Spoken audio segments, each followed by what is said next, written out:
I'm going to talk today about compassion for people who've been diagnosed with borderline. And I really want to start off by saying, when I first started out as a therapist, I had the privilege of really having most of the people that were referred to me came with this diagnosis. And so as a brand new therapist, I was launched into a space where I got to learn and be with people without preconceived ideas, without having had years and years of working in a different way and having to somehow think, these are what professionals do with borderline, because these are the things that we've done with these people over here. And these people over here are okay, and you do this with these people, and these people are different. So I kind of just came into this space and just kind of coming from a very Rogerian, person-centered approach, having valued that in my journey, was able to just be in this space with people. And I had some excellent supervision during this time. And so that really informs how I work. So I want to talk about the current system. And the current system is not only government services, but most psychologists you speak to would use this kind of approach. Okay, so even in private practice, this is how people are treated. So treatment is focused on behaviour management and skill building. And this is largely not interested at all in the internal suffering of the client or their personal histories. And we all know that people who have this diagnosis have very, very high rates of trauma history, or at least kind of chronic misattunement in their childhood from caregivers. And not only is their personal history and their current internal suffering completely not to be really something that we're curious about, it's actually actively prevented from being spoken about. So we actually invite people into services, whether it's in a DBT group or in a counselling room or whatever, and we say, we'll decide where your window of tolerance is. We'll decide what we deem to be appropriate behaviour, and we'll decide what skills you have and what you need to learn from us. And we're going to tell you your story's really unimportant, okay? What's happened to you is not as important as the fact that you really are misbehaving and you need to grow up, okay? Maybe I'm just being a little bit provocative, and I'm sure that most psychologists are not necessarily coming into the room with their clients saying you need to grow up, but I think there's quite a lot of element in the way we talk about managing behaviour and skill building that has that in it. These people are dysregulated, okay, and they need our help, okay. So this all happens because behaviour is seen as maladaptive and manipulative, and these people are difficult and unpredictable and chaotic, and we've already said childish. And that the therapeutic services we have focus on rigid boundaries as the therapist, okay? And our job is to educate the client on their schema, their misperceptions about life, about what's happening in this relationship. I know because I'm a therapist, okay? And I get to say, you misunderstood me, or you viewed that through your lens, or whatever the thing is, okay? I get to be in that role because I have a lot more power and I have a lot more insight. So, unfortunately, when we do this, we replicate the abuse that the people have been through. We replicate the misattunement that has left them to this deep suffering. So, anyway, let me tell you the story of Ruby. So, Ruby came in to see me. She was a client in a counselling service when I was brand new, and she had been in the system for about 30 years, and she had really strong belief that she deserved to be punished. And so she would not only self-harm, but quite grossly self-mutilate, and always in the same areas on her body. So she had quite keloided scars, and there were certain rituals about how she had to abuse herself. And she was, and she would do things to sometimes make the wound infected, because just hurting herself wasn't enough. So, this behaviour was deemed to be, abhorrent and manipulative and like quite mad. I had someone actually say to me she was psychotic, and I was like, I can't see anything that would be in what you call psychotic about this woman. I think she's really struggling and she has this incredible coping strategy. But anyway, and so that was actually one of my supervisors, not my awesome one, another one, and I got rid of her. So anyway, Ruby came in to see me, and so we sat down together, and because I suppose I'm somebody who values really being curious and listening to a person, and this again was early in my career as a therapist, I started listening to the story that she wanted to tell me. And she told me she'd come in because she was going to DBT and she had to have a therapist, okay? She was trying it one more time, even though it's never worked. And she ends up kind of feeling even more suicidal and miserable because she feels so invalidated in that space. Her family was pushing her to do it. So anyway, she was seeing me. And so over the next 4 months, I would just listen and we would talk. And I never ever asked her about her self-harming. Never, not once. Occasionally she would want to talk to me about it. And occasionally she'd want to show me the scars. And one time she said to me, oh, you know, my family's complaining about the smell because I've infected the wound. And I said, could you go to the doctor? And she said, no, I'm not allowed to get any help. And what happened with Ruby was that after 4 months she stopped self-harming. So this is a person who for 30 years had been mutilating herself because she heard a voice who said she deserved to be punished. And the tiniest thought infraction would cause her to have to punish herself. And 4 months of being in a relationship where I didn't do any skill building, or I didn't talk about managing her behaviour, where I didn't see that actually it was maladaptive at all, really. I thought it was quite skillful. Somehow this was intolerable and this helped. Where I didn't set boundaries about when she could call me, when she couldn't, or, you know, cancellation of appointments, any of those things. And I certainly didn't try and educate her about what I thought she should think.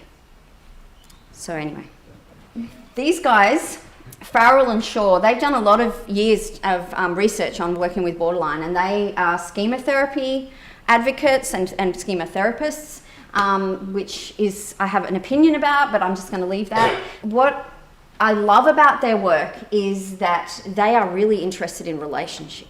They have in the intro to their book, they talk about when we use other modalities that don't talk about relationship, when a person's in some sort of a service where the primary focus is on behaviour management, this is what they hear. Clients tell them that we may no longer self-harm, but we are living a life of misery. We don't have good external relationships, and my internal suffering is unbearable still. So I know how to behave myself now because you guys will reject me if I don't. So I've got the tiniest bit of some kind of connection. But it is based on me being a good girl or a good boy, you know. And I think, how sad is that? Why are we making people live these lives of desperate aloneness? Anyway, so how we choose to respond to what we call behaviour, okay, totally depends on what we believe about ourselves and the other person. What I believe about myself as a therapist, what I believe about my capacity to be here, what I believe about that person's actions, what they say to me, what they don't say to me, what I say, what I don't say. All of how I respond is based on that, which is what this whole talk's about, inviting us to think about us, okay? So I have a couple of kind of people I love therapeutically in the kind of wider community. One of them is Richard Schwartz, the founder of Internal Family Systems, and the other one is Carl Rogers, and I have quotes from both of these incredible men. And so Richard Schwartz listened to his clients, in fact so did Carl Rogers, and I love this about these men.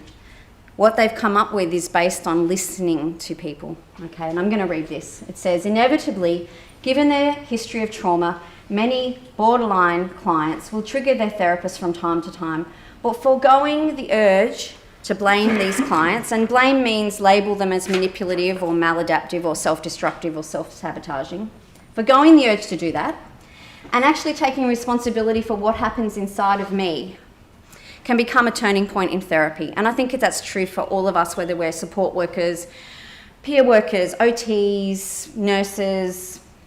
I'm obviously a therapist, so I'm talking from that space. So what do I see as the underlying assumption for compassionate approaches to working with people with this diagnosis?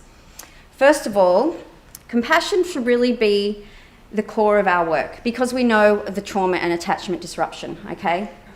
That labels reduce a person to nothing more than a set of symptoms, and this is what we do all the time. This person just has these behaviours, so I don't have to be curious about them.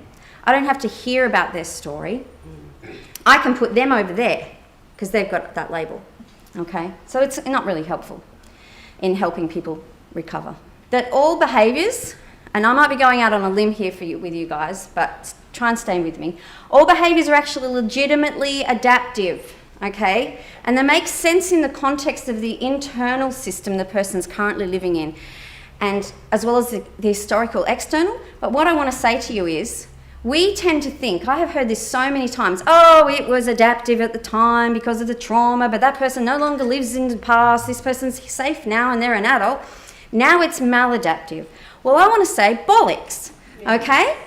That person's trauma is still living inside their skin. and so they are still living in that environment of terror, of confusion about where they lie in relationship to another person, okay? And so really what they're doing is completely legitimate. The ways that they're managing is just finding their way in the world, you know? This is the next really important thing is, and you know what? What's amazing? It kind of ties in. The things that we call behavioural problems, whatever, maladaptives, aren't necessarily needed anymore once there's a space of connection and acceptance, okay? Yet the paradoxical aspect of my experience is that the more I'm willing to simply be myself in all the complexities of life, all of the complexities. It's complex being in our human skin, and it's complex being in our complex world, okay? And the more I'm willing to understand and accept the realities in myself and the other person, okay, the realities of how frustrated I can be at my clients sometimes, how annoyed I can be at my husband when he doesn't do the dishes and I was hoping he might, you know, when I would like to eat less chocolate, whatever those things are in myself, and that more I can accept the realities of the other person when they send me 50 emails and then don't show up to an appointment or whatever, you know, whatever that looks like, whether that I deem their self-harm to be a problem. Whenever I accept those things about themselves and myself, the more change seems to be stirred up. This is a man who gave decades of his life to listening to his clients and noticing how change works. And he says, it is a very paradoxical thing that to the degree that each one of us, me as a therapist and the person as the client, each one of us is willing to be himself. And if I can be willing to be myself and provide a space, I have to create enough safety for that person to be themselves. So that means if they want to come and be messy, hey, bring it on, let's be messy. I want to see that, because what he's saying is more change is stirred up. The more I can accept myself and accept the other person, the more change is stirred up. Okay, if we think about what we currently do and we think about how change happens, curious. All right, I'm going to finish off with a story. This is a beautiful story. I love this woman. So this is a story of a lady I'm going to call Molly. Molly is a person who has been in and out of the system on and off for a while, not particularly liked in the system. I actually had a psychologist say to a colleague of mine, I don't know much about how Stephanie works, but I know she's working with Molly and nobody likes Molly. And I was just like completely offended when this friend told me this. And I was like, wow, that person just doesn't know Molly then, do they? Because she is actually really lovable. And I just was completely blown aback. Okay, so Molly has been in the system, and when I first started working with her, I was working as a support worker, and I was fairly new in my support worker journey, and this was a big learning curve for me. And she was in a place of really, really struggling. She'd come through some horrendous abuse, as I'm sure all of you have heard these kinds of stories. And she was in a place where she was very, very suicidal. And I would go to her house, and my support sort of was for 2 hours a week. So I would sit with her, and she would tell me the stories of what had happened to her as a child. And as she did that, there was a lot of tears. And I'm pretty good with tears. I've been on the other side of the therapeutic couch for about 7 years, so I had a lot of tears, so I'm pretty good at sitting in that space. I wasn't worried. But she really wanted to die. And she was telling me every single week, over and over and over, for about 2 hours, how she really, really, really wanted to die. And this was insufferable. And anyway, so I sat with her. And after a period of weeks, I kind of was wondering, is this helpful for her? I wondered. Am I being the most skillful support worker? You know, all the recovery literature says you should get out and do something. You should focus on strengths. All this wallowing, is it really going to help? And so anyway, I kind of said to her, like, is this helpful? Do you want to go out to art class together or something, And really that was coming from my discomfort, okay? But I was also wanting to be, I suppose, responsive to what she needed. And what she said to me was, she said, "You are the first person who's allowed me to be myself. Every single person wants to tell me how to be, how to behave, what I'm allowed to disclose, what I'm not allowed to disclose, when I'm in my window of tolerance, when I'm out of my window of tolerance." And she said, when we were talking, I rang her before this talk and I said, "Can I talk about this, Molly? I won't mention your name." And she said, yeah. Can you please tell them, please tell them that even when I was dissociated into my little girl parts, you would just talk to them. And I might not have called it that. I might not have said she's dissociated into a little girl part. I might have just seen she's really, really fragile right at the moment and telling me something horrible. And I could tell she was mildly dissociated, but I wasn't worried. That for her was life-changing. She said nobody stayed with me in those spaces. And I do have a little story. I wasn't going to add this, but just remembered right off the top of my head, there was an art class we did go together. And she got really triggered by something, and she started saying, when she was a child, she'd hide in a cupboard.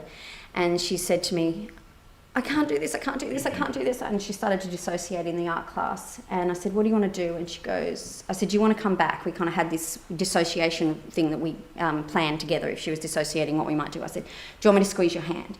And she said, "No, I want to go and be in the cupboard." And I said, "Great, go be in the cupboard. I'm right here. I'm right here when you need me. What's it like in the cupboard?" And so I kept that space with her while she dissociated, supposedly, which is totally outside the window of tolerance. Anyone out there that's kind of like a therapist? Sorry, I'm getting a bit animated. Maybe I've got borderline, but anyway. And then after a little while, she said, "I'm ready to come back now." And so I said, "Great, I'm still here." And we came back and we talked about that, what that was like for her. So really just being really responsive the whole way along. And there was lots of times of emergency, and there was lots of times when she was pissed at me. You know, one time she called me, and normally I work Tuesdays and I wasn't working that week, and so I didn't want to have her call and not get my and see that I didn't want her to get my voicemail that said I was off and I'd forgotten to tell her. So I just answered the phone and said, "Look, I'm babysitting, I can't speak to you right now, I've got 2 little kids running around," 3 little kids actually. She was not happy about that. "I'm really suffering, I need you to hear me." And I said, "I will call you later." And she hung up in my ear. She did not want to stop talking to me. She goes, "You just need to give me a little time." And I said, "I get that, but I can't." So when we caught up, we had this beautiful space. I didn't go, "Right, that's it. Right, you've crossed a boundary. The boundaries are, and I'm the therapist, and you've upset me, and so therefore no phone calls." I said, that was tough for me. I didn't feel so great. I can see you were in a lot of pain. And I imagine that might have felt a lot like some pretty nasty things that have happened to you in the past where people haven't seen your pain. And I wish that I could have been there. How do we want to do this in the future? So we navigated that, and this is about staying in relationship. And so there were times when she'd go to ED because she was really serious about suicide, and there were times when she would call me. I sort of said she could call me anytime between 9 and 5, and on the weekends I would check my phone once a day. And that it wasn't really going to be, I wasn't going to do therapy over the phone, and I wasn't going to be calling services, I was just a contact point. That seemed important. And she hardly, I think maybe in the whole 6 months, called me once on the weekend and left a message, and I got back to her. So, but during these times of emergency, I just really tried to focus on being a calm presence. And I had this amazing manager who I loved, and I would come to her and I'd say, "Is this okay to do this? Aren't we supposed to have goals?" And she would say to me, she'd say, "What does your client want?" And so we'd talk about it, and I'd talk about my values and what I was hearing from the client, and she would say, "If this seems to be helpful to this person, then just stay with it." And so I had a lot of permission, and I was very, very grateful. Anyway, after quite some time, 6 months actually, she came to me one day. I turned up at her house for the 2-hour appointment, and she said to me, "I decided last night, I sat down and had a really good think about it, and I had made up my mind, I'm going to kill myself. I know where, I know when, I know how." And she told me the very long story of how she had come to this decision and all the ins and outs of how she'd made the decisions around each portion of this decision. And I was sitting there going, "Oh no, okay, all right. This is the moment I've been dreading. This is the moment that I don't want to have this conversation. Oh my God." And everything in me, I literally could feel it in my chest of going, I want to jump in and kind of say to her, right, okay, let's problem solve this because I'm so uncomfortable. And I didn't. I sat in silence and I listened and I listened and I listened. And as she spoke, she actually came to a point where she said to me, and you know what, Stephanie, once I had decided that, I really figured out I don't want to die. And this is the first time in 6 months. And she said, that's kind of weird, isn't it? And I said to her, not really. Because what we know is sometimes when the part of us that really wants the suffering to end is hurt enough, it can find some other way, more resourced way, more a different way of seeing the problem, or whatever way you want to look at that, okay? And that's what had happened for this person. And what was incredible, from that moment, things started to change. When I first started working with her, she had said to me, don't ever say, I'd said to her that what had happened to her was torture as a child. Her parents had tortured her deliberately and maliciously. And she said, she burst into tears when I first was working with her, and she said, don't ever, ever say that. She said, I need these people to love me. And so I said, that's fine. I won't say that. I'm so sorry. And this, at the end of this 6 months, she said to me, I've realised what my parents did was wrong. And up to this point, she really had believed that if she changed her locks or tried to cut contact, that they might come after and kill her. And because she was still in that frightened little girl state who really believed that could happen. So there was this empowerment and agency out of nothing but listening for 6 months. And she changed locks on her house. She sacked her psychiatrist, who had been so oppressive to her for 20 years. And she has a new psychiatrist. She must have been on 15 drugs before. So, yeah. And for me, it was a gift. It was a gift to be in the space and learn with her in relationship. And so that's really all I want to say. Richard Schwartz says that if each part of ourselves, even the ones that we deem to be the most negative or damaged, destructive, whatever you want to call it, is given the chance to reveal the origin of its burdens, the pain it's carrying, to really show itself, then what is under that is of value can emerge. And he says its original valuable state can emerge from what, it doesn't have to be as destructive anymore. That's what I suppose I see when we hear these parts of a person, and we welcome all parts, which is kind of was on the top line of my talk. So we're going to have a little exercise now of finding a compassionate voice. Oh, what, Matt?